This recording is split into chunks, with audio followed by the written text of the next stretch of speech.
जय हिंद दोस्तों, स्वागत आप सभी का विजडम एजुकेशन पे। आज 28 अगस्त 2021 है। दैनिक जागरण के राष्ट्रीय संस्करण का कंप्लीट न्यूज़ एनालिसिस करेंगे जो यूपीएससी, स्टेट पीसीएस या किसी भी वनडे एग्जाम के तीनों ही पर्सपेक्टिव, प्रीलिम्स, मेंस और इंटरव्यू, तीनों ही पर्सपेक्टिव से आपके लिए इंपॉर्टेंट होगा। तो आगे बढ़ने से पहले हमारे चैनल पर नए हैं तो सब्सक्राइब कर दें, अपने दोस्तों के साथ, कलीग के साथ शेयर कर दें। कोई क्वेश्चन पूछना चाहते हैं, कुछ सुझाव देना चाहते हैं, कमेंट सेक्शन में दे सकते हैं और वीडियो को निश्चित तौर पर लाइक कर दें।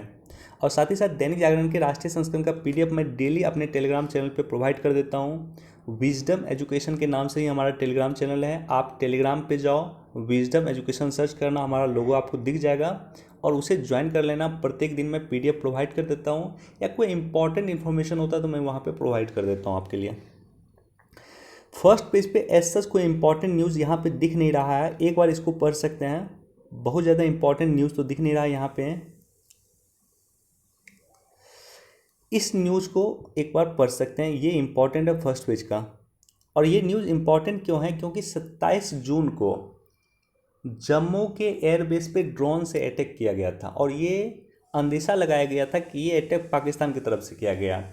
तो इसी को लेकर के जो ड्रोन अटैक जो किया गया था भारत पे और जम्मू के एयरबेस पे किया गया था, तो इसे रोकने के लिए सरकार ने काम करना शुरू किया और हमने एंटी ड्रोन तकनीक को विकसित किया। एंटी ड्रोन तकनीक क्या हुआ? यानी कहीं से अगर हमें ड्रोन दिखेगा तो हम उस ड्रोन पे अटैक करके उसे समाप्त कर सकते हैं, उसे आकाश में ही डिस्ट्रॉय कर सकते हैं। इसी को कहा गया एंटी ड्रोन तकनीक। तो कश्मीर, जम्मू कश्मीर के अहम ठिकानों पे अब एंटी ड्रोन टेक्निक का इस्तेमाल करना सरकार ने शुरू कर दिया। तो ये इंपॉर्टेंट है, इसको देख सकते हैं। देखो सेकेंड पेज पे नई दिल्ली का स्पेशल न्यूज़ होता है, तो ये जो इंपॉर्टेंट एग्जाम पर्सपेक्टिव से नहीं होता, लेकिन ये न्यूज़ इंपॉर्टेंट है। वनडे एग्जाम या स्टेट पीसीएस में क्वेश्चन पूछ सकता है इससे, यूपीएससी क्वेश्चन नहीं पूछेगी इससे। क्वेश्चन आपसे पूछा जा सकता है कि देश के मेंटर कार्यक्रम का ब्रांड एम्बेसडर किसे बनाया गया है? तो वो बनाया गया है आपको सोनू सूद को। सोनू सूद के देश के मेंटर कार्यक्रम का ब्रांड एम्बेसडर बनाया गया है। देश के मेंटर कार्यक्रम जो है दिल्ली के स्कूली छात्रों या स्कूली बच्चों के लिए, जो अपने मेंटर का चुनाव करेगी, अपने संबंधित जिज्ञासा के आधार पर मेंटर का चुनाव करेगी।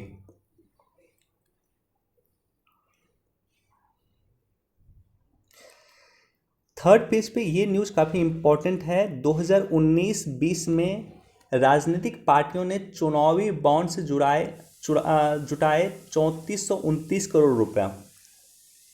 देखो, चुनावी बॉन्ड का जो कॉन्सेप्ट आया 2019 में आया था और ये जनप्रतिनिधि अधिनियम 1951 की धारा 29(a) के तहत रजिस्टर्ड कोई भी राजनीतिक दल जिसने लोकसभा या विधानसभा में 1% मत प्राप्त किया हो, वो इलेक्टोरल बॉन्ड का हकदार होगा। एक तिमाही में केवल 10 दिन के लिए लोकसभा के समय में 30 दिन के लिए अतिरिक्त समय दिया जा सकता है। यानी एक तिमाही में केवल 10 दिन के लिए इलेक्टोरल बॉन्ड प्राप्त किया जा सकता है और जब लोकसभा का चुनाव होगा उस समय में 30 दिन का अतिरिक्त समय दिया जा सकता है। एसबीआई की चुनिंदा शाखा से ही इलेक्टोरल बॉन्ड जारी किया जा सकता है। और इलेक्टोरल बॉन्ड जब आप खरीदेंगे, मान लो आपको किसी राजनीतिक पार्टी को चंदा देना, आपने इलेक्टोरल बॉन्ड खरीदा, मान लेते हैं 1 लाख रुपए का, और उसे जाकर के संबंधित राजनीतिक पार्टी को देंगे। राजनीतिक पार्टी उसे 15 दिन के अंदर इनकेस करवाएगी, अदरवाइज वो डिस्ट्रॉय हो जाएगा, वो अपने आप समाप्त हो जाएगा। तो 15 दिन की वैधता है, 15 दिन के अंदर राजनीतिक पार्टी उसको इनकेस करवाएगी। एसबीआई के चुनिंदा शाखा, एसबीआई के कुछ लिमिटेड शाखा, वहीं से आपको इलेक्टोरल बॉन्ड प्राप्त किया जा सकता है। मिनिमम 1,000 रुपये का और मैक्सिमम 1 करोड़ रुपये तक का आप इलेक्टोरल बॉन्ड दे सकते हैं। मिनिमम 1,000 रुपये और मैक्सिमम 1 करोड़ रुपये तक का आप इलेक्टोरल बॉन्ड किसी राजनीतिक पार्टी को चंदा के रूप में दे सकते हैं। अब देखो ये जरूरी क्यों था? क्योंकि चुनाव में जो है नगद की भूमिका बढ़ गई थी, कैश की भूमिका बढ़ गई थी, काले धन की संभावना काफ़ी बढ़ गई थी। तो इसी को रोकने के लिए चुनावी बॉन्ड लाया गया। चुनावी बॉन्ड का मत जो है पूरा हस्तांतरण जो होता है, पैसे का जो पूरा हस्तांतरण होता है वो होता है बैंक के आधार पर, और जब बैंक के आधार पर हस्तांतरण का कार्य होता है तो वो काले धन की श्रेणी में नहीं आता है। तो इसलिए हमें चुनावी बॉन्ड की आवश्यकता थी और 2019-20 में 3419 करोड़ रुपया चुनावी बॉन्ड से प्राप्त हुआ। तो बेसिक कॉन्सेप्ट उम्मीद करता हूँ आपको पता चला होगा।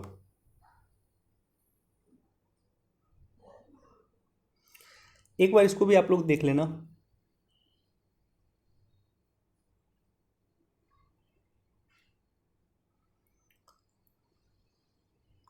देखो देश में अभी कोरोना का मैटर फिर से बढ़ रहा है। लगातार दूसरे दिन देश में 40,000 से अधिक मामले आए हैं। आप लोगों को भी सतर्क रहने की ज़रूरत है। मैं देख रहा हूँ पटना में लोग मास्क नहीं यूज कर रहे हैं। आप लोग प्लीज़ मास्क यूज करें। भले ही आपने कोरोना वैक्सीन का दोनों डोज ले लिया, बावजूद इसके आपको मास्क यूज करना चाहिए। 4 साल में नहीं पता क्यों खर्च हुए 35,000 करोड़ रुपए। जब कैग के बारे में आपको मेंस में लिखना हो तो आप लिख सकते हैं इसको कोट एंड कोट आप यूज कर सकते हैं, क्योंकि कैग का रिपोर्ट है, नियंत्रण और महालेखा परीक्षक का रिपोर्ट है कि उत्तराखंड गवर्नमेंट ने 4 साल में 35,000 रुपये कहाँ पे खर्च किया ये बताया नहीं। और आर्टिकल 204 और 205 का उल्लंघन है, क्योंकि आप जो भी खर्च कर रहे हैं आपको राज्य विधानमंडल से परमिशन लेने के बाद ही आप खर्च कर सकते हैं। यानी उत्तराखंड सरकार में कुछ ना कुछ गड़बड़ी हुआ है, और इसी गड़बड़ी 35,000 करोड़ की गड़बड़ी का उजागर हुआ। बेसिकली कैग का गठन इसलिए किया गया था, कैग की गठन इसलिए किया गया था कि वित्तीय अनियमितता की जांच के लिए कैग का गठन किया गया था। कैग यानी नियंत्रण और महालेखा परीक्षक, इसके बारे में डॉक्टर भीमराव अंबेडकर जो हमारे संविधान निर्माता रहे हैं, उन्होंने कहा है कि कैग भारत का सबसे महत्वपूर्ण अधिकारी है। भारतीय संविधान का सबसे महत्वपूर्ण अधिकारी कैग है, ये कहा है आपको डॉक्टर भीमराव अंबेडकर ने। अब देखो कैग का इतिहास काफ़ी लंबा है। 1858 से इसको स्थापित किया गया था। सबसे पहले महालेखा को स्थापित किया गया था 1858 में, महालेखागार को। उसके बाद फिर नाम बदला, ये अधिक इम्पोर्टेंट नहीं है, इतिहास में मैं नहीं जाऊंगा, बस ये आर्टिकल में मैं आता हूँ। इसका जो प्रावधान किया गया कैग का, भारतीय संविधान के आर्टिकल 158 से लेकर के 151 तक प्रावधान किया गया। 158 में जो है कैग की नियुक्ति, शपथ और सेवा के शर्त का प्रावधान है, यानी नियंत्रण और महालेखा परीक्षक की शपथ, नियुक्ति और सेवा का प्रावधान है। 151 कहता है कि कैग जो है अपनी रिपोर्ट को राष्ट्रपति को सौंपेगा या राज्यपाल को सौंपेगा। राष्ट्रपति को अगर वो रिपोर्ट सौंपेगा तो राष्ट्रपति उस रिपोर्ट को संसद के पटल पर रखवाएगा, और राज्यपाल को उस रिपोर्ट को सौंपेगा तो राज्यपाल उस रिपोर्ट को जो है राज्य विधानमंडल के पटल पर रखवाएगा। कैग का कार्यकाल जो है 6 वर्ष का होता है, या 65 वर्ष की आयु तक होता है, या दोनों में से जो भी पहले हो। यानी मैक्सिमम कैग 6 वर्ष तक रह सकता है, और अपनी आयु के मैक्सिमम 65 वर्ष तक कैग अपनी पद पे बना रह सकता है। तो ये बेसिक इन्फॉर्मेशन है कैग के बारे में, जो आपको लक्ष्मीकांत के बुक में मिल जाएगा। मेन ये है, अगर कैग के बारे में आप लिखना चाह रहे हैं तो कुछ ना कुछ करेंट की घटना का जरूर उल्लेख करें। जैसे कैग ने कहा है कि देश की 48% जो बांध है वो बाढ़ झेलने के लायक नहीं है। एक तरह से बाढ़ में किस तरह का घोटाला होता है बांध बनाने में, उसका पता भी कैग के माध्यम से चला है। इस तरह से कैग ने कई सारे रिपोर्ट हाल ही में प्रकाशित किए हैं, और उस रिपोर्ट को जब आप मेंस में लिख रहे हैं तो उसको ज़रूर अपने मेंस में उसको ज़रूर समाहित करने का कोशिश करें। अपने आंसर में उसको लिखने का कोशिश करें। इसको भी आप नोट कर सकते हैं। भविष्य में मेंस लिख रहे हो तो इसको आप अपने एग्ज़ाम में शो कर सकते हैं।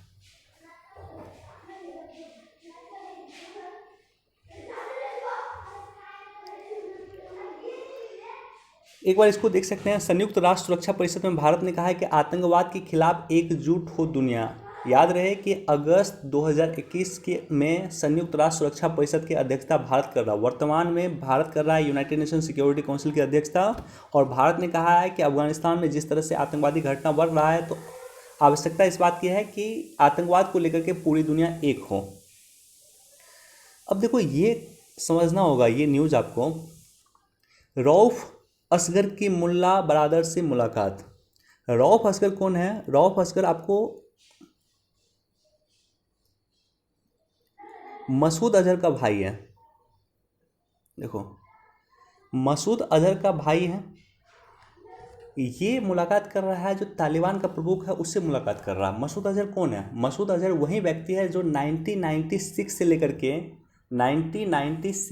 के 2001 तक जब तालिबान की सरकार थी अफगानिस्तान में, उस समय में तालिबान ने एक प्लेन को हाईजैक किया था। भारत के एक प्लेन को हाईजैक किया गया था, उसे कंधार में उतारा गया था, और उस प्लेन में हाईजैक जो किया गया था उसमें जो हमारे लगभग 180 के आसपास नागरिक थे, उस नागरिकों को छुड़ाने के लिए हमें मसूद अजहर को अपनी जेल से रिहा करना पड़ा था। मसूद अजहर 1990 के दशक में हमारी जेल में बंद था, इंडिया की जेल में बंद था, और उससे हाईजैकिंग की घटना को लेकर के हमें छोड़ना पड़ा था मसूद अजहर को। अभी कहाँ मसूद अजहर? पाकिस्तान में है। मसूद अजहर को यूनाइटेड नेशन में भारत ने लंबी कोशिश के बाद आतंकवादियों की लिस्ट में शामिल किया है, तो यूनाइटेड नेशन का डेजिग्नेटेड टेररिस्ट है। अब उस टेररिस्ट का भाई कहीं न कहीं मुलाकात कर रहा है तालिबान के प्रमुख से, तो निश्चित तौर पे भारत के लिए खतरे की घंटी है। भारत के लिए तालिबान खतरे की घंटी है और ये दिख रहा है अब हमें।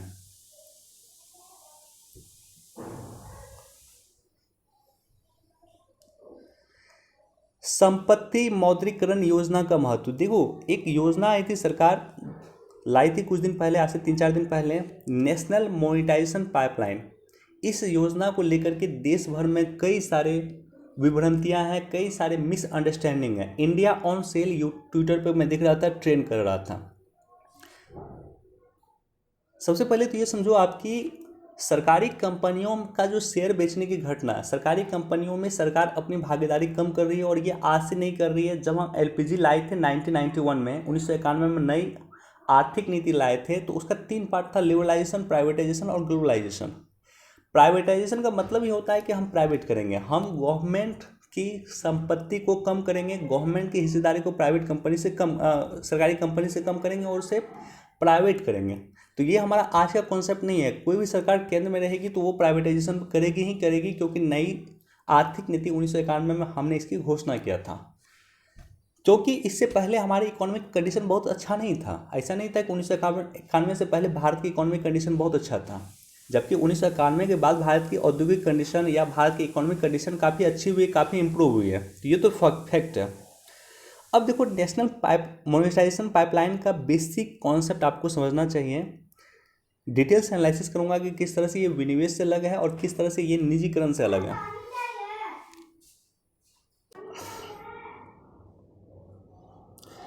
सबसे पहले तो ये कि 2024-25 तक 6 लाख करोड़ रुपया सरकार इससे जुटाएगी। नेशनल मोनेटाइजेशन पाइपलाइन से 6 लाख करोड़ रुपये जुटाएगी केवल ब्राउनफील्ड स्टेट्स के लिए। ब्राउनफील्ड और ग्रीनफील्ड में क्या अंतर होता है? ब्राउनफील्ड मतलब होता है कि जो पुरानी कंपनी है उसके लिए, नई कंपनी जो है उसके लिए ये नहीं चाहिए, पुरानी कंपनी के लिए है। वित्त मंत्री निर्मला सीतारमण ने कहा है कि इनके माध्यम से इनकी ऑनरशिप जो है सरकार के पास रहेगी, बस इसे कमाने के लिए निजी हाथों या फर्मों को दिया जाएगा, कुछ सालों के लिए दिया जाएगा और कुछ सालों के बाद उसे वापस ले लिया जाएगा।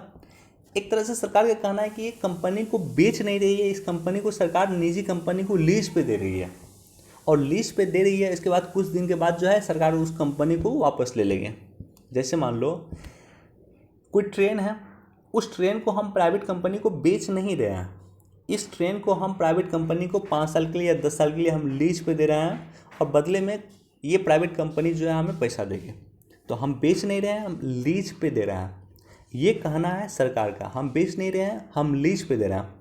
अब देखो, निजीकरण क्या होता है या विनिवेश क्या होता है? विनिवेश में क्या होता है कि सरकार की हिस्सेदारी मान लेते हैं किसी कंपनी में 100% है, ठीक है। अब देखो 100% है सरकार की हिस्सेदारी, सरकार क्या करती है कि 20% का विनिवेश करती है, यानी 80% अब सरकार की हिस्सेदारी इस कंपनी में रह गई और 20% हिस्सेदारी प्राइवेट कंपनी को चले गए। तो इसे निजीकरण कहा जाता है, इसे विनिवेश कहा जाता है। सरकारी कंपनी की हिस्सेदारी बेचना उसे विनिवेश कहते हैं, वो निजीकरण का एक तरह से पार्ट हो गया। लेकिन ये विनिवेश नहीं है, ये विनिवेश से काफ़ी अलग है, क्योंकि सरकार अपनी हिस्सेदारी नहीं बेच रही है, सरकार अपनी हिस्सेदारी कंपनी में नहीं बेच रही है, सरकार बस लीज के लिए आपको दे रही है कुछ साल के लिए, और कुछ साल की जब आपकी टर्म एंड कंडीशन समाप्त हो जाएगी तो सरकार फिर इसे वापस ले लेगी। अब देखो इसका उद्देश्य क्या है? इसका उद्देश्य है कि इससे जो पैसा आएगा 6 लाख करोड़ रुपए, उसका हम खर्च करेंगे बुनियादी ढांचा पे। हम रेलवे बनाने में खर्च करेंगे, हम रोड बनाने में खर्च करेंगे, हम पोर्ट बनाने में खर्च करेंगे, हम इंफ्रास्ट्रक्चर बनाने में खर्च करेंगे। कोई भी विकासशील देश अगर होता है तो सबसे अधिक इम्पॉर्टेंट होता है उसका इंफ्रास्ट्रक्चर। विकासशील देशों में सबसे अधिक होता है इंफ्रास्ट्रक्चर। इंफ्रास्ट्रक्चर को इम्प्रूव करने की आवश्यकता है, तो जो यहाँ से पैसा आएगा उसे हम इंफ्रास्ट्रक्चर में खर्च करेंगे। सरकार केवल उन्हीं कंपनी को निजी क्षेत्र को सौंपेगी जो सही तरीके से, जिसका उपयोग नहीं हुआ, सभी कंपनी को नहीं सौंपेगी, जिसका उपयोग सही से नहीं हुआ उसी कंपनी को निजी कंपनी को सौंपेगी। और नेशनल मोनेटाइजेशन पाइपलाइन और विनिवेश में काफ़ी अंतर, जैसा हमने बताया। अब देखो कुछ सुझाव दिया है राइटर ने। पहला सुझाव राइटर ने ये दिया है कि सरकार को ये देखना चाहिए कि नेशनल मोनेटाइजेशन पाइपलाइन से जो पैसा आएगा उस पैसा का उपयोग सरकार राजकोषीय घाटा को कम करने के लिए नहीं करे या राजस्व घाटा को कम करने के लिए सरकार नहीं करे, उस पैसा का उपयोग सिर्फ और सिर्फ बुनियादी ढांचा के इम्प्रूवमेंट के लिए सरकार को खर्च करना चाहिए। दूसरा है कि कई सारी जोखिम आ सकती है, जैसे कर्ज संबंधी जोखिम आ सकती है, पर्यावरण संबंधी डिस्प्यूट आ सकते हैं, कर कानून आ सकते हैं इत्यादि को ध्यान रखना चाहिए।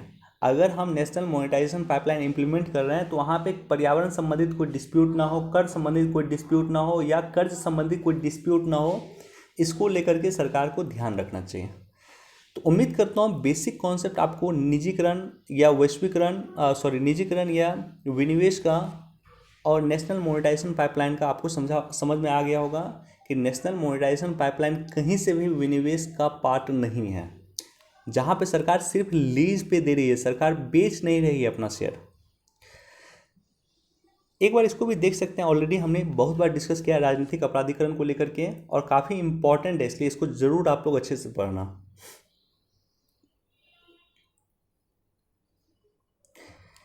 देखो, जालियांवाला बाग आज खुलेगा द्वार, पीएम वर्चुअल करेंगे उद्घाटन।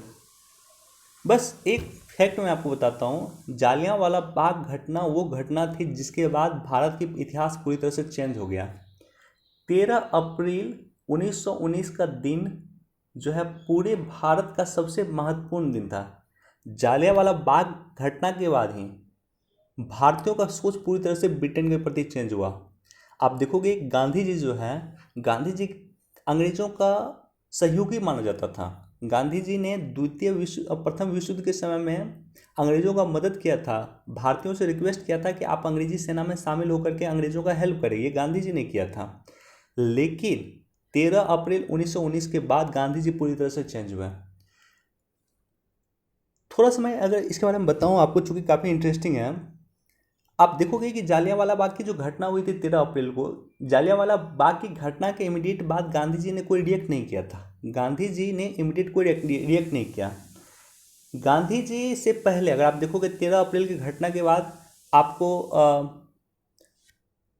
शंकर नायर ने वायसराय के कार्यकारिणी पद से इस्तीफा दिया था। इसी तरह से आप देखोगे गुरुदेव रविन्द्रनाथ टैगोर ने नाइटहुड की उपाधि त्याग दी थी, लेकिन गांधी जी ने उपाधि नहीं त्यागा था। गांधी जी को उपाधि मिला था लेकिन गांधी जी ने उपाधि नहीं त्यागा था। अब देखो गांधी जी ने रिएक्ट कब किया, जो जनरल डायर जिसने गोलियां चलाने का यहाँ पे आदेश दिया था, जब जनरल डायर पे ब्रिटिश संसद ने कोई प्रतिक्रिया नहीं दी और इनफैक्ट ब्रिटिश संसद ने उसको प्रोत्साहित किया, तब जाकर के गांधी जी ने फाइनली रिएक्ट किया था। जालियांवाला बाग पे एक मैं वीडियो बनाया हूँ, मैं लिंक दे दूंगा टेलीग्राम चैनल पे, देख लेना मैं क्या बोलना चाहता हूँ, बेसिकली आपको वहाँ से समझ में आएगा। और इनफैक्ट यही घटना थी जो पूरे भारतवर्ष को चेंज कर दिया था।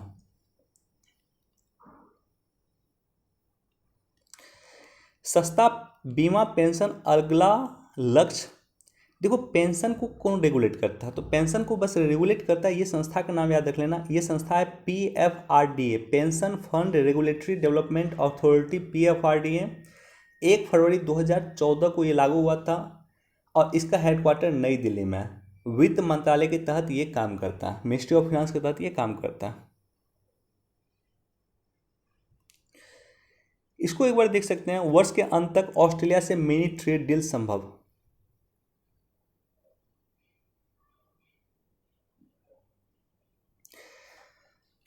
इसको जरूर पढ़ें, ये ग्लोबल वार्मिंग से संबंधित न्यूज़ है और ब्रिटेन इस तरह से काम कर रहा है ग्लोबल वार्मिंग को रोकने के लिए, तो इसको एक बार जरूर आप लोग पढ़ सकते हैं। चलिए, आज हमारे पास इतना ही न्यूज़ था। वीडियो देखने के लिए धन्यवाद, thank you so much. Please do like, share and subscribe. Thank you.